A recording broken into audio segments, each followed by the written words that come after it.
அண்மை செய்தி.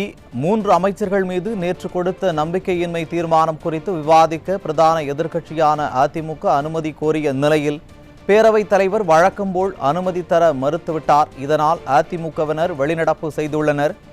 கூடுதல் விவரங்களை தலைமை செய்தியாளர் ஜெயக்குமார் வழங்க கேட்கலாம். வணக்கம் ஜெயக்குமார், கூடுதல் விவரங்களை வழங்கலாம்.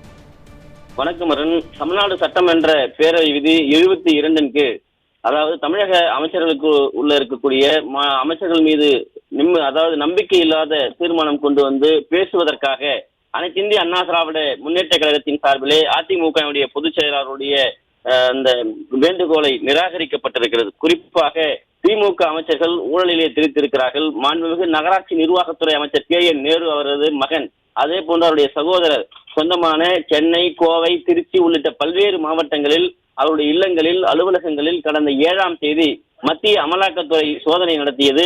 சோதனைக்கு பிறகு இந்திய அந்த மேல் விசாரணையும் நடத்தப்பட்டிருக்கிறது. குறிப்பாக 11ஆம் தேதி அன்று விளக்கமான செய்தி குறிப்பையும் அமலாக்கத்துறை வெளியிட்டிருக்கிறது. இது குறித்து நம்பிக்கை இல்லாத தீர்மானம் கொண்டு வந்து பேச வேண்டும் என்றால் அவர்கள் பேச அனுமதி மறுத்திருக்கிறார்கள். இதனை கண்டித்து தான் நேற்றைய தினம் அனைத்து இந்திய அண்ணா திராவிட முன்னேற்ற கழகம் வெளிநடப்பு செய்திருக்கிறது. குறிப்பாக 3 அமைச்சர்கள் மீது இந்த நம்பிக்கை இல்லாத தீர்மானத்தை கொண்டு வந்து பேச வேண்டும் என்று வற்புறுத்தி இருக்கிறார்கள். அதாவது வனம் மற்றும் காகிதத்துறையுடைய அமைச்சராக இருக்கக்கூடிய பொன்முடி அமைச்சர் பதவியில் இருந்தபோது அவருடைய அளித்த அந்த அந்த இந்திய சட்டத்தின்படி உறுதிமொழி அவர் மீறி இருக்கிறார். மதத்தை, குறிப்பாக இந்திய பெண்கள் குறித்தும் பெண்களுடைய பொது நம்பிக்கைகள் குறித்தும் அவர் கேவலப்படுத்தி பேசியிருக்கிறார்.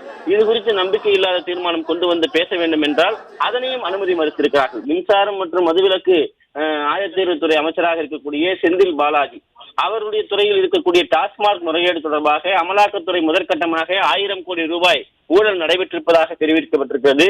இன்னும் பல 1000 கோடி ரூபாய் இந்த மதுபான கொள்முதலிலே இவர்கள் ஊழல் செய்திருப்பதாக அமலாக்கத்துறை தெரிவித்திருக்கிறது. ஆனாலும் கூட இதனையெல்லாம் இவர்கள் பேசுவதற்கு அனுமதி மறுக்கிறார்கள்.